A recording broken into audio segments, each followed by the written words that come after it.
Hi, I'm Jeff Sikkenga, Executive Director of the Ashbrook Center, and this is The American Idea, coming to you from Peter Schramm's library in Ashland, Ohio. In this podcast, we explore America's crisis in civic education. Too many people today don't understand the history and principles that make us Americans. So we're here to explore America's history and principles and what they mean for today, what we can learn from them, and how we can restore them to their rightful place in our hearts and minds. We think it's the most important thing we can do as Americans to keep our experiment in self-government alive. So thank you for joining us in this important conversation. You can learn more about Ashbrook and the work we're doing with students, teachers, and citizens at ashbrook.org.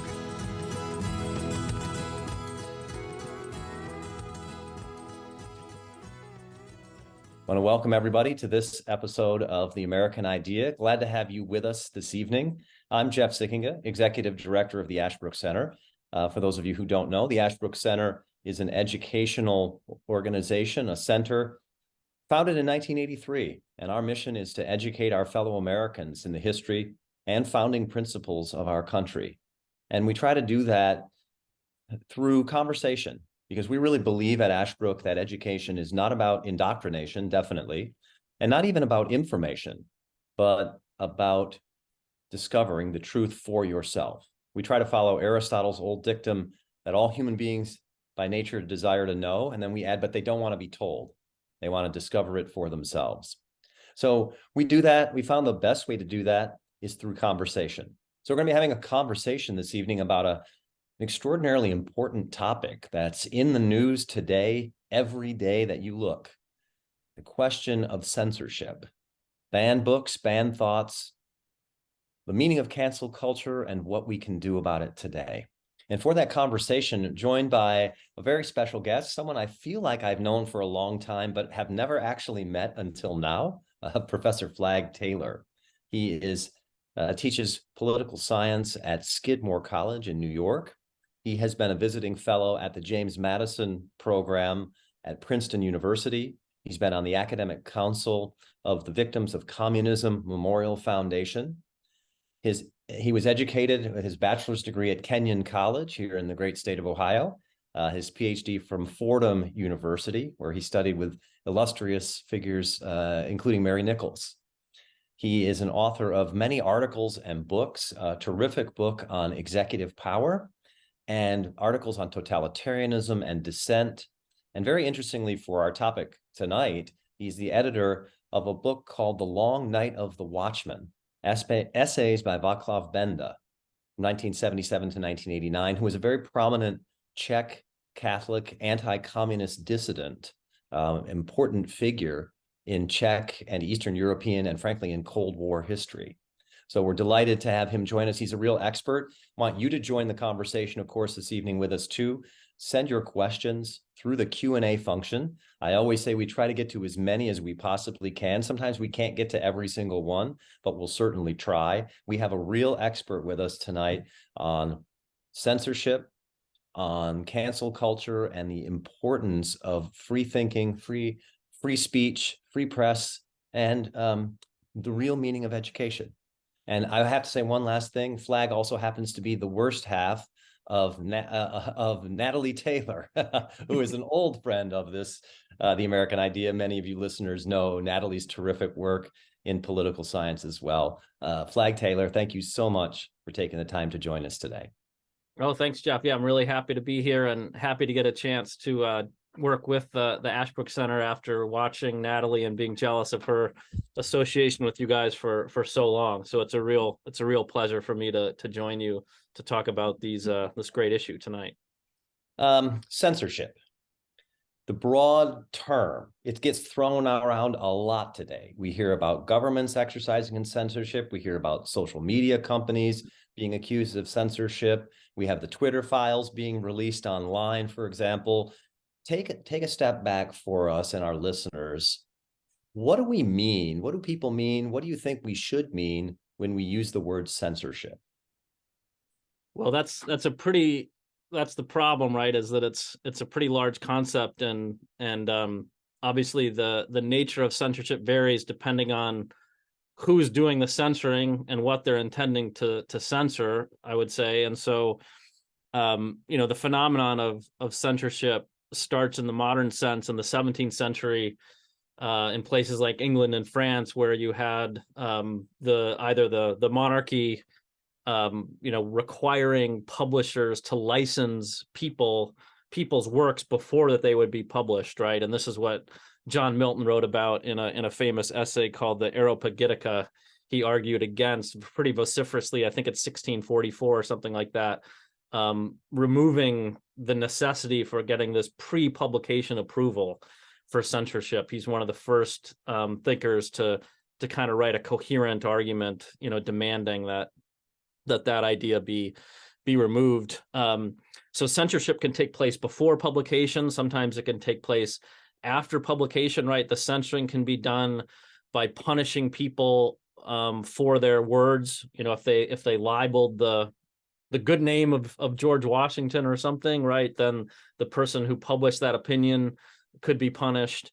But censorship can also take place, I would say, through unofficial means, right, through public opinion, right? The idea that political majorities, right, could punish people for dissenting from the opinions of whatever that political coalition is guided by. And so Tocqueville talks about this in Democracy in America, that even though he admires the press freedom, the number of newspapers, kind of the vibrant freedom of the press that exists, he really doesn't think much of independence of mind in America. He doesn't think there's actually much of it, and that's due to this informal pressure of majority opinion kind of reining in people's thoughts. You don't need official censorship to narrow thought. You can do it by these unofficial means as well.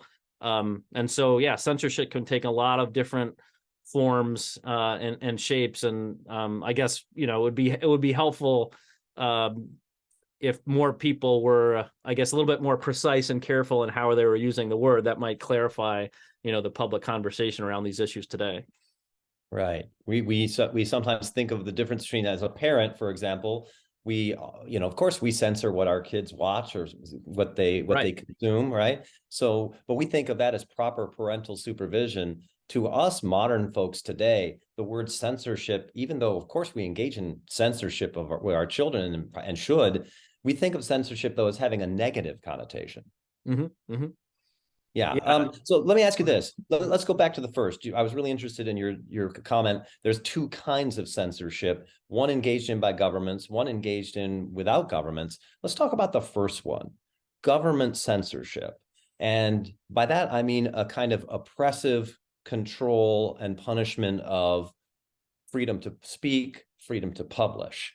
Mm-hmm. You've done a lot of work on the dissidents in the communist world. Talk to us about the regimes of censorship that existed in the communist world. Sure. Yeah. So for the communists, and I guess I'll sort of shift around between different examples, but we can sort of start with the Soviet Union. Someone like Stalin took literature, took creative writers very seriously, and in the 30s, he and the Communist Party established a writers' union, and he thought he could use writers and literature to shape people's disposition towards loving this communist project. And so literature was an important instrument in shaping people's souls and changing their dispositions towards the communist regime. Now, that also meant you couldn't, anyone who wanted to write a novel wasn't allowed to publish whatever they wanted. The novels had to be consistent with the message of promoting the idea that the proletariats were always the good guys and the bourgeois people were always the evil people, right? I mean, so this meant that if you were to publish a novel, it really had to be guided by the precepts of the communist revolution. And so anyone who ran afoul of the the precepts of the social and political precepts of communism would not have been allowed to publish their work. That also meant, right, that if you possessed literature that had not been approved of by the party, right, you could be punished for harboring literature that endangered, the communist project. So, for example, in the former Czechoslovakia, one could not read the work of J.R. Tolkien. But really, you mentioned the author of the Lord of the Rings. Author of the Lord of the Rings, and so you mentioned Václav Benda. He had large Catholic family, loved Tolkien. He was able to get a self-published copy of the Lord of the Rings in order to read it to his children, and so the interesting phenomenon started to develop in these countries where you had what was called this is a Russian word, samizdat, which just means self-published. And so you had the official publishing houses, which published the predictable fiction in the socialist realist style. But then people are usually able to get their hands on samizdat. These underground publishers started to crop up. And in some cases, these underground publishers published very beautiful, sophisticated works, and they would publish things like Tolkien or George Orwell or the Polish author Czesław Miłosz, his poetry. Lots of things. Arthur Koestler's Darkness at Noon, famous Cold War novel, that was translated into Czech and circulated underground. So there was a quite, because of the stifling official publication atmosphere, they're pretty quickly developed a quite vibrant underground press where these different publishers would have in effect subscribers, right? So anytime a new book would come out with a publisher, they would be charged, but they would get they would get a copy of these books. So I would imagine people like that ran serious risk of being informed on, being arrested by the secret police, put in prison, or worse. Yeah, in the 50s in Czechoslovakia, for example, right, the risks were greater. That was during the kind of hyper oppressive Stalinist phase. It mellowed a bit in the 1970s. So even though it was illegal to possess some of these books, right, as long as you kept them to yourselves and didn't really circulate them, you were probably pretty I wouldn't say safe, but as long as you weren't circulating them and spreading them, right, you probably could stay out of trouble, but not, not always so easy. And, one never knew what would, how you could run afoul of the official regime strictures against possessing this literature. I mean, I should also say too, that it was not only the possession of literature like Tolkien or Orwell, these things, but once this dissident movement got going in Czechoslovakia and after 1977, they were circulating official documents, and those really to try to, in an attempt to widen the movement against the regime, they wanted as many people to see these documents as possible, and so you were actually expected to help circulate this information, and so in that case, that would have been quite dangerous.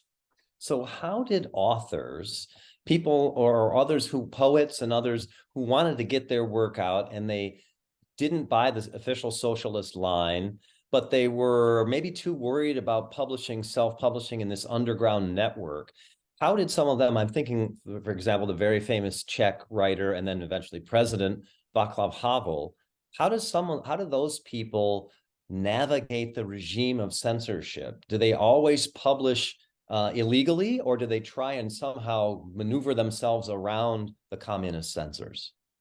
So so Havel would be a good example of one path. And so and Havel's case is interesting, right? Because there was this, I should say, in the case of Czechoslovakia, there's this period, I would say from 1965 to 1968, of a kind of brief opening when the regime mellowed a significant amount. This is in the lead up to what's called the Prague Spring. And so there's this kind of reform movement that develops within the Communist Party. And one of the first things that happens during this period is the opening of these censorship laws. And so, for example, in 1965, some of Havel's plays are allowed to be performed in Prague. right? So he becomes a pretty well-known figure. His plays then are then start to be performed in places like London and Berlin and Vienna. So he becomes quite famous. But once the Prague Spring ends and the Soviets come in and crack down, there's this period of normalization where the censorship regime is restored and it's very harsh again. And at that point, Havel chooses not to even attempt to try to publish through any official organs. And he himself started a publishing house called I think it was called the Padlock. Oh no, it's called Edica Expedica or something in Czech. And so he himself was a publisher, and he published some of his own plays, some of his own works. He also would have private viewings of his plays. So he would perform, he had friends in the theater, he had actor friends. And so he would go up to his, to his little mountain cottage, invite a bunch of people and put on plays. And they did all of this stuff, you could say, in private, right? And just invited people who they knew they could trust and who wanted to come. And so Havel really takes the route of the underground, the samizdat publishing. And there were, I would say, 3 or 4 publishers, quite prominent underground publishers during the 70s, who were producing really interesting literature. The other example that I was going to give you that's quite different is the example of an author called Vasily Grossman, who's a Soviet writer. He was a member of the Soviet Writers Union, and he was a reporter for the Red Army. He became quite famous during World War II because he wrote these dispatches for the Red Star, the Red Army's newspaper. He was one of the first people to write about Treblinka, right? Because the Soviets were the first people to come across a Holocaust camp, right? One of these concentration camps. So he became a prominent writer during World War II. He starts to write fiction after the war, and he writes long novels about families that went through the war, and so one of the novels gets published. I forget the name that it was published under during his time, but now the novel is available. It's called Stalingrad. That's the first half of it. It's like a 900-page novel. But the second novel that he wrote, that's kind of the sequel to that, is called Life and Fate, and it's one of the most beautiful books of the 20th century. That never gets published during his lifetime, because it makes comparisons between the Nazis and the communists, suggesting there's a lot more similarities than one would like to see. Why that wasn't published. Yeah, that was not published.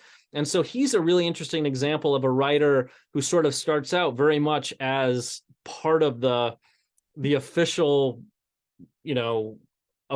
respected world of Soviet writers, but while he's in that world, starts to write and starts to kind of poke and prod and see like how much he can get away with, right? And so he ends up not being able to publish that second half of that massive work during his lifetime. I think it's only published in Russian in 1987 or something. But it's a beautiful book called Life and Fate.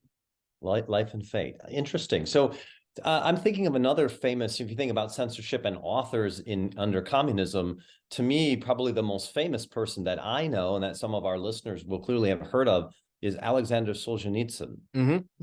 Tell us about Solzhenitsyn and his struggle against Soviet censorship. So Solzhenitsyn is an interesting case. He's I think he's a little bit younger than Grossman. And I think they even might have met at some point in the 30s. I'm not sure about that, but so Solzhenitsyn is arrested and sent to the Gulag because he said something nasty about Stalin in a letter during World War II, and so he spends 8 years in a labor camp, and actually a couple labor camps. I think he's let out in 1953, and he starts writing, and then I mentioned the period in Czechoslovakia where there's this mellowing. Well, after Stalin died and Khrushchev comes to power, right? They have this, they have a period in the Soviet Union, a similar period of mellowing, where they're sort of accusing all the excesses that happened under Stalin are Stalin's fault. And so things start to loosen a little bit. And so Solzhenitsyn's first novel, One Day in the Life of Ivan Denisovich, is published officially. It's published in a magazine serially, I think, in the Soviet Union. And so it's, that was allowed to be published. Now they immediately regretted that, I think, because they realized that it was affecting people's thinking, right, about the Soviet project. And so shortly after that, I think it was made clear to him that he wasn't going to be able to publish anymore, at least in these official magazines. But he kept writing, and he starts working on Gulag Archipelago. But he writes what most people call the writers who experience these conditions. They write for the drawer. In other words, they write and they just put it away. And eventually, I mean, long story short, eventually that manuscript gets discovered by the KGB. And after it's discovered by the KGB, he immediately orders its publication in the West. He had stored different copies around because he wanted to make sure that that his version of it was published, and the KGB didn't publish it and mangle it and purposefully change things. And after that is published, he is let's say asked to leave the Soviet Union. So 1974, they say, Alexander, so long. It's been nice, but you're no longer welcome here. Goes to Switzerland and then eventually ends up actually pretty close to where I am. He ends up in Vermont. So, and a writer of that prominence, because some of our listeners might be thinking, why don't the Soviets just execute him? Have him vanish in the Gulag? Is it because Solzhenitsyn by that time is so prominent that the oppression of the regime, it just would cause too much public outcry? Yeah. I mean, I think that's exactly right, that he had already become so famous at that point that he would have gotten himself into a lot of the regime would have gotten itself into a lot of trouble. Same thing with Havel. I mean, Havel goes to prison for 4 years from 1979 to 1983. And lots of people wonder why wouldn't they just execute him or keep him in prison for even longer? But same reason, he had become such an internationally known writer at that point that it becomes quite dangerous for them to harm him too much. So those are examples, obviously, of Soviet communism and communism more broadly, and that, of course, that falls in the late 80s and early 90s. But it's still true today, right? That there are regimes around the world. I'm thinking of North Korea, among others. And obviously you're associated with the Victims of Communism Memorial Foundation. Is that kind of communist totalitarian suppression continuing?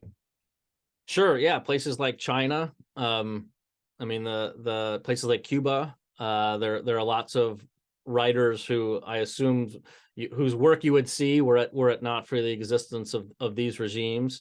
And then, I mean, the interesting thing that's happened in in our times too is a lot. You could say, I should have said this when we were talking about the 70s and 80s and the Samizdat publications. These things are circulated and they're written on typewriters, and different copies are made by, you put 13 or 14 pages of these paper thin onion skin paper, and so when you type you can make 14 copies at a time. But if you get the 14th, the type is pretty it's hard to read if you get one of those copies. And so the thought, right, would have been, well, if only these dissidents had the technology that we have today, right, they probably could have circulated their literature much more effectively. At least that was the thinking by a lot of people. But I think at least as where we are now, it turns out that technology has redounded to the power of the state much more than to the power of the resistors or the dissidents, right? It's enabled the Chinese Communist Party to police its citizens, right, to a level that would have made Stalin quite jealous, would have made the Czech communists quite jealous, the level of monitoring they were the Chinese are able to achieve now.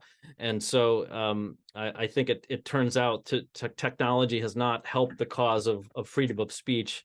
If anything, it's tended to redound to the benefit of the oppressors. So would you characterize a place like, of course, North Korea really is a Stalinist regime, and like at the height of Stalin's worst terrors, that's what the people of North Korea suffer under even today. Yeah. But if you take the example of China, where would you rate China's censorship regime? Is it really Stalin-esque, or is it more mellow like it was in Czechoslovakia in certain years? Is it how if you can tell us a little bit more, because I know a lot of our listeners will be interested, sort of how free or unfree is publishing and speaking in China today? I think political and social speech is pretty unfree. And it's done. Actually talked to a guy who's an expert on China called Perry Link. He's writing a biography of the I think Nobel Prize winner from 2011. I want to say Liu Xiaobo is his name. He passed away a few years back, but he's coming out with a biography of Liu Xiaobo, and Perry's a metaphor that he uses is that the state is like the anaconda in the chandelier, sort of lurking above you. You know it's menacing, you know it's big, you know it can choke you, but it's not clear when it's going to strike. And so the Chinese are very good at kind of leaving it be an open question what exactly is permitted and what's not permitted. But the result of that means that people start to self-censor, right? In a few powerful cases, they'll send someone to prison. Like if you're expressly political, right, you're not going to get away with anything. And so they use this constant surveillance. They use the social credit system, right, where your neighbors spy on you, and you can advance and you can get a better apartment, right, to the extent that you help the state monitor your fellow citizens, right? So there are these inducements to conform and to inform on others. And so it's a kind of I would say it's in a sense gentle, but in a way it's even more pervasive and more constricting than sort of express Stalinism in a way. Right. That's the kind of government censorship that you were talking about. And amazingly, in our day and age, as you say, it still exists. And as you put it, I think it's a really important point. We tend to think technology just liberates the flow of information and publishing. But as you say, it can be used by governments like the Chinese Communist government to actually be more effective in restricting. That's government censorship. The other kind of censorship you talked about, which I was really interested to hear you say, is not by government, but by society or by social opinion. Mm-hmm. I guess I think the phrase we have for that today is cancel culture.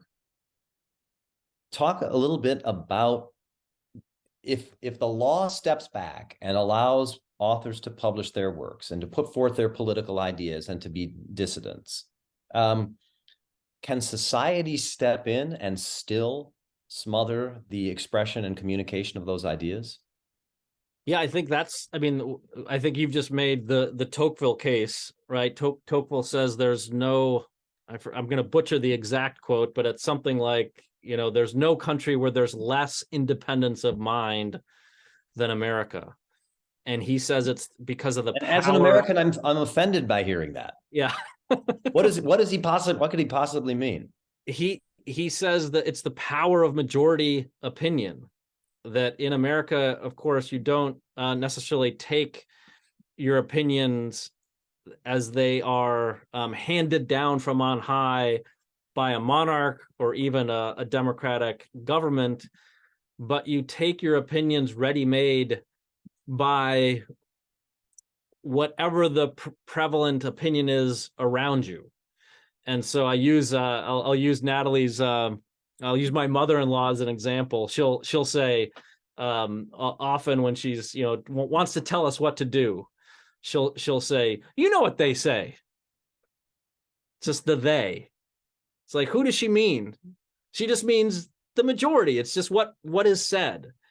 And Tocqueville's point is that it's a weird thing to bow down before this abstraction, right? It's a peculiar American thing to just go with whatever the pervasive flow is.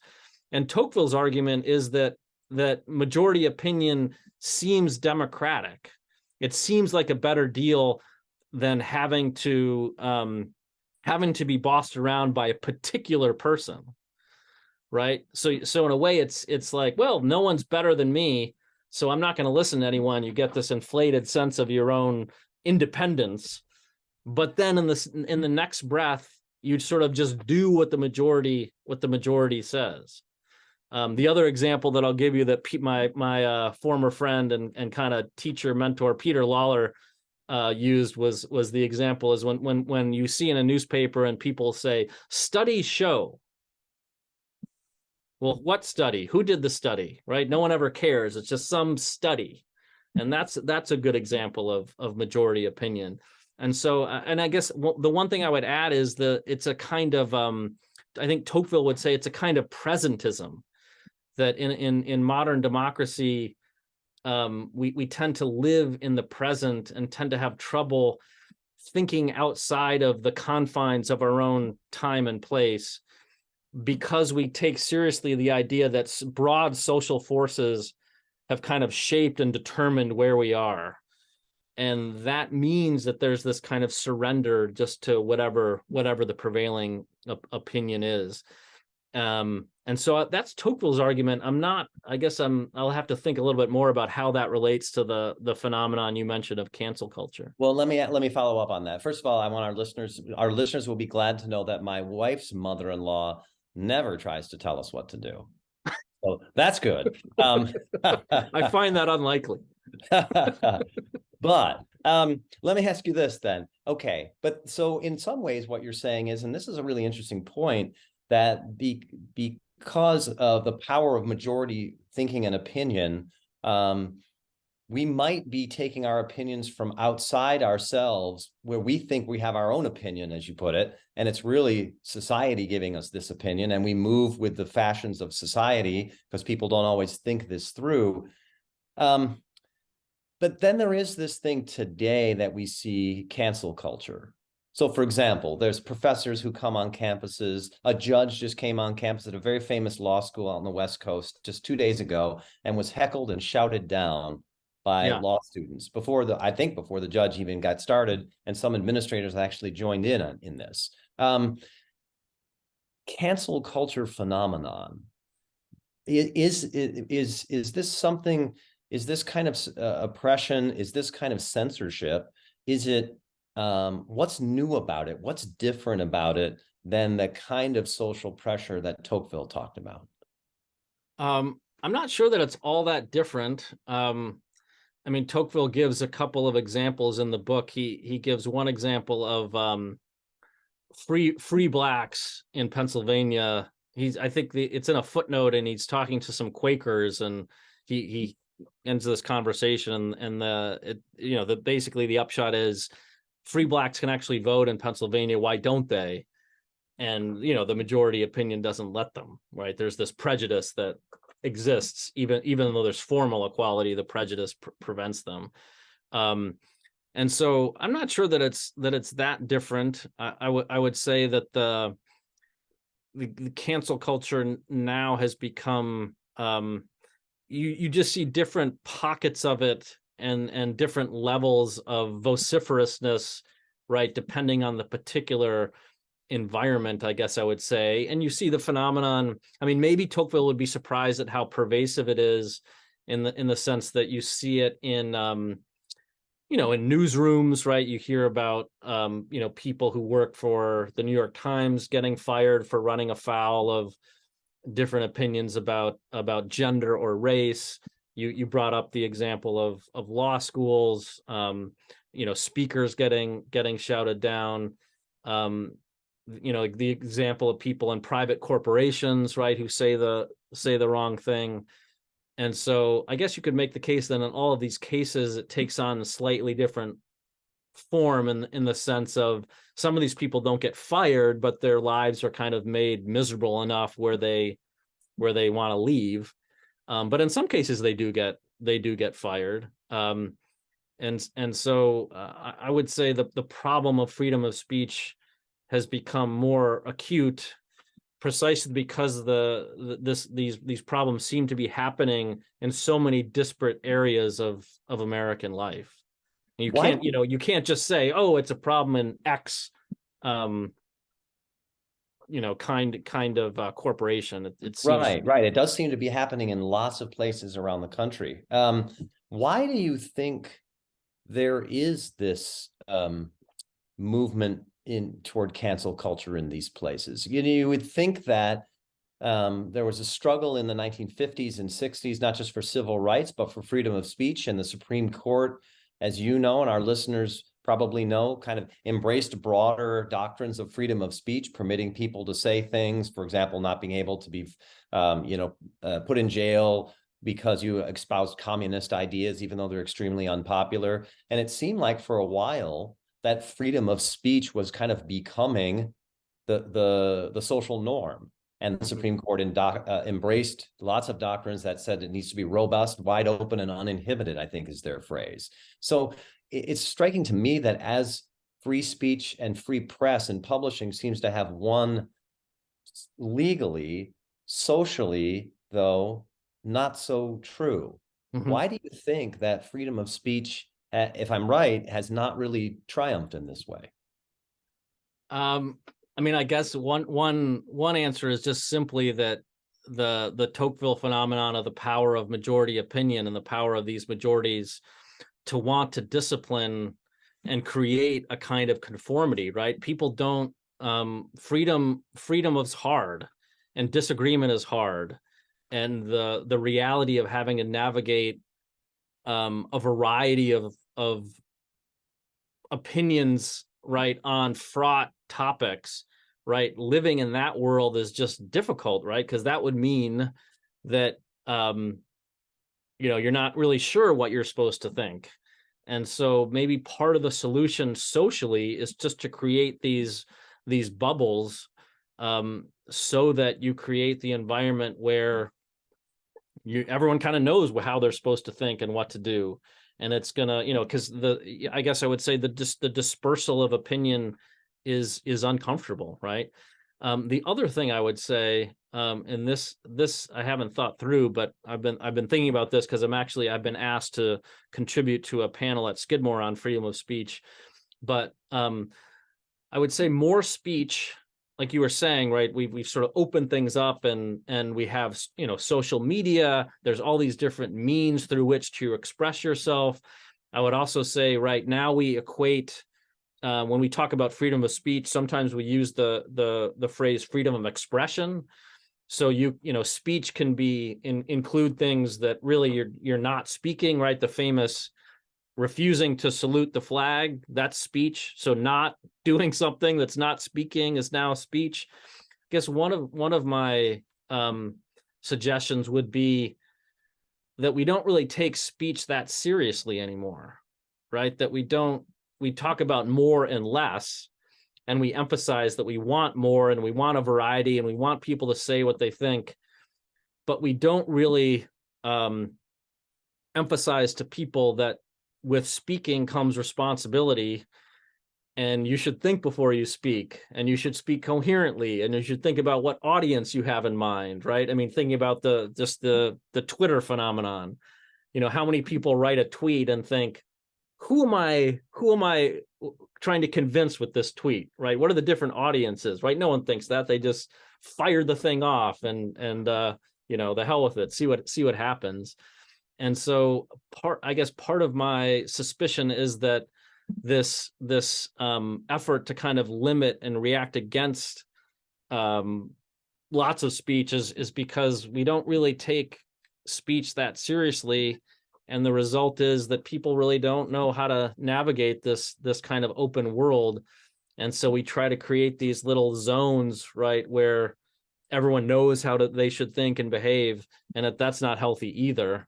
I mean, maybe that sounds like I'm defending the solution, but I'm rather just trying to give an account of why people are reacting this way. No, that's interesting, because you were telling me before we got on, you teach a course called Free and Civil Speech. And that's interesting, free and civil speech. Yeah. What do you find today with your students who are always on social media? of various kinds is TikTok, or it's Instagram, or it's Yeah, Twitter. I guess students aren't on Facebook. They think that's for older people, I that's for suppose. old people. Yeah. But your students are out on social media all the time.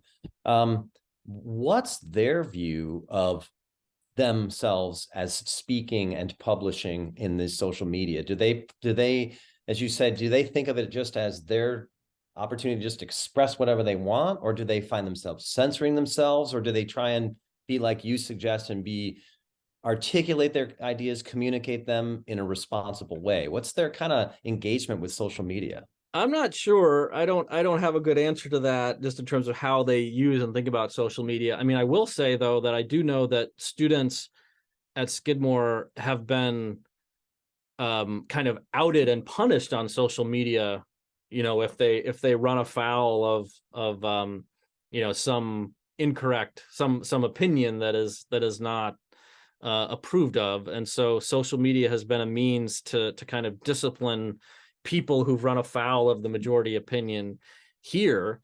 And that scares kids, and it's resulted in some sense, I think a kind of wariness of just to say what you think in conversation, right, with people you don't know. I think it's made it harder to teach, in the classroom. People don't want to say the wrong thing in the classroom. And so this is a constant battle, is just getting, I try to emphasize to my students that having a half-formed thought is okay, right? Most of us go through our lives having half-formed thoughts all the time. I've been accused of having many of them. Yeah, and then articulating them as best you can, and that's how you learn. But their fear of saying the wrong thing has really made them reluctant to articulate anything that they're not supremely confident, right, will kind of remain within the confines of acceptable opinion. And so, I mean, teaching in this environment has been really hard the past couple of years. All right, how do we push back on that?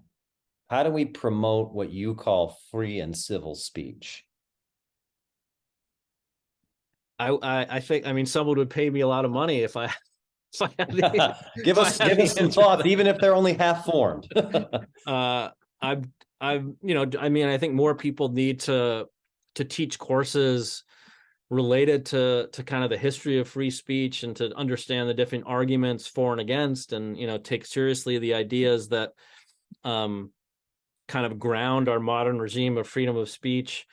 I mean, I'm struck by the extent to which the early American founders were absolutely convinced there's a connection between free speech and political liberty. You could not have one without the other. So really to engage those arguments, to understand why they made that connection, why freedom of the press was so important, understand the meaning of freedom of conscience, right? I mean, I think our students don't quite understand the power and depth of those ideas, and the ways in which they are, in a way, the great inheritors of these founding principles that benefit them. And so I guess one way would be just to try to get more and more people to appreciate the preciousness of what we have, and how we ought not to want to willingly give it away, right, as a result of these weird social pressures that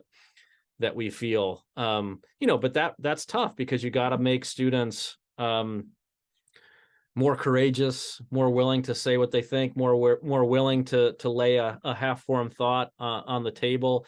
And so I do think we've got to have better colleges and universities that emphasize the importance of conversation to learning, like you were saying at the very beginning of your opening with Ashbrook, right? I mean, conversation is at the core of learning, and if students are just afraid all the time to say what they think, this is not the path to discovery.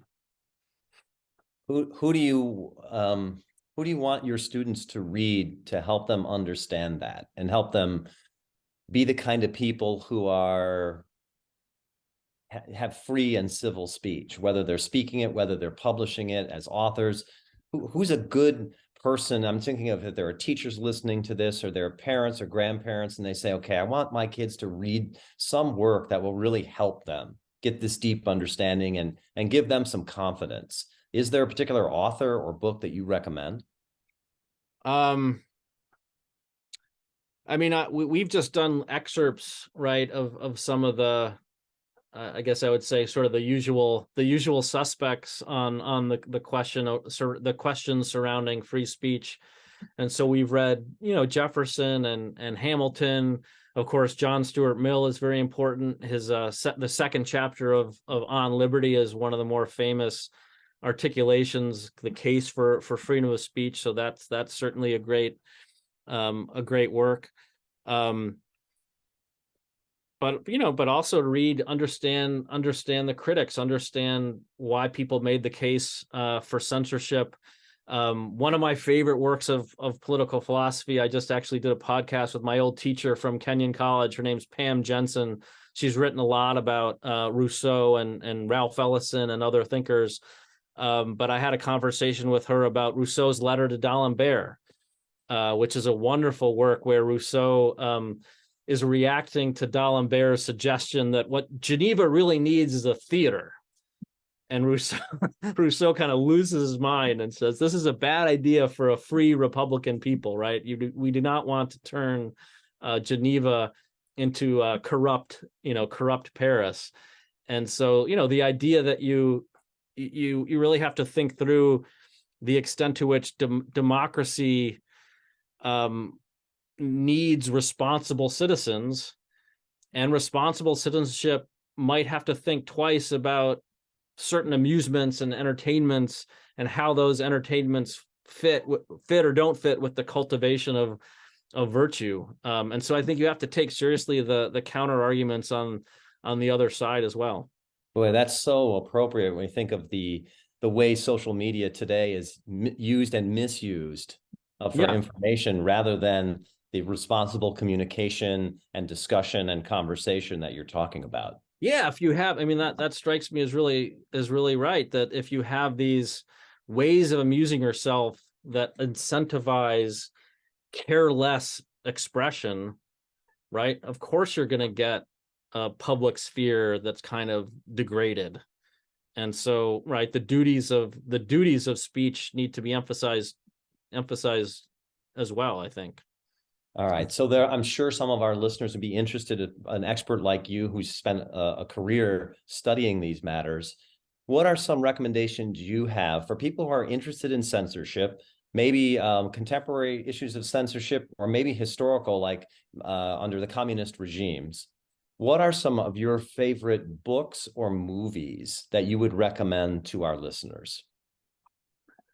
The movies are easy. So there's a wonderful movie called The Lives of Others, 2008, I think. It's a movie about East Germany and about a playwright in East Germany and his battles with the Stasi. It won the Academy Award for Best Foreign Film that year. It might be 2007. I might not have the year right, but that's I think probably one of the best movies of the 2000s. Frankly, it's a German movie, subtitles, but it's beautiful.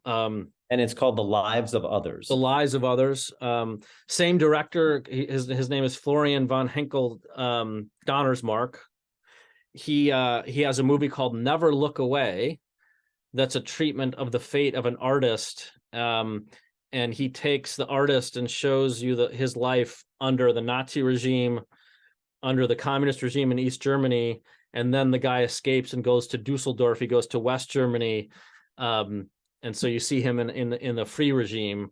That's his second kind of big movie. It didn't do as well as The Lives of Others. It's 3 hours long, so it's a bigger ask, but it's an absolutely gorgeous movie, really, really moving. And again, it takes up this question of art and politics and the relationship between artistic expression and politics. So I highly recommend that one. That's called Never Look Away. And how about a book? If you wanted to recommend a book, whether it's maybe a biography of an author or artist or someone who struggled against oppression, or just even a nonfiction book? What would you one of my favorite books is by a Polish poet called The Captive Mind. He describes what it was like, to live under a communist regime and try to retain one's artistic integrity, right, in the face of this oppression. It's pretty short. It's 185, 200 pages. And it's interesting book because in the middle of it, there's a series of chapters where he takes up, he does little, I would call them kind of mini biographies of writers that he knew.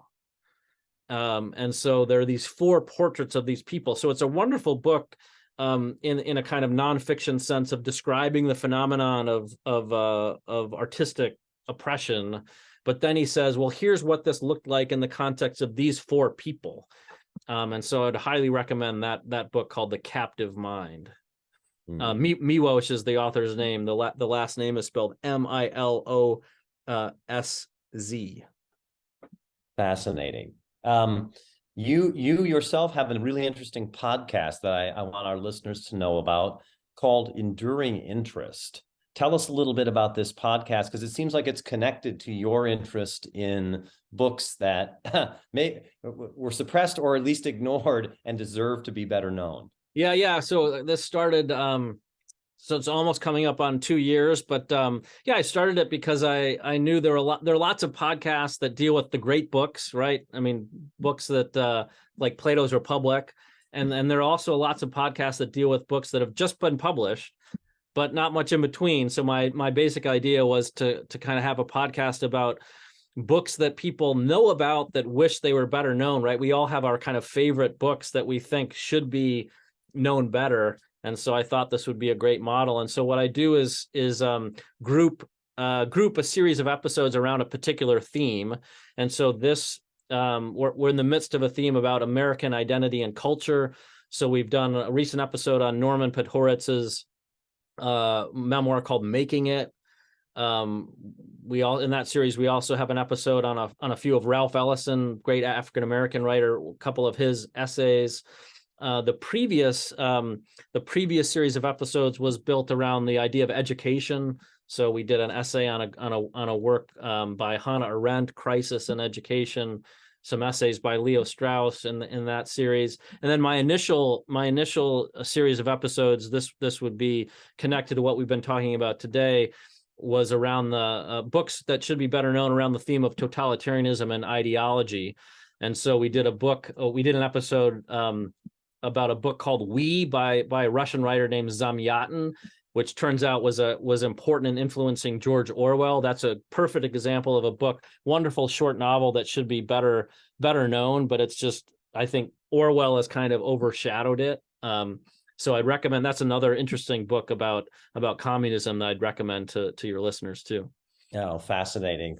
So interesting, and such an important point, Flagg, about the significance of, in a free society and a society based on self-government, that those principles apply to speech and to press, and that we should welcome that robust communication, but have the responsibility that goes along with it.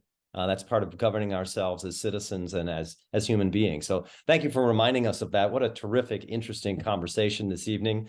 Thank you so much for joining us. I want to thank all of you for joining us on this episode of The American Idea. Flagg Taylor, thank you again. Thanks for having me. I really had a great time.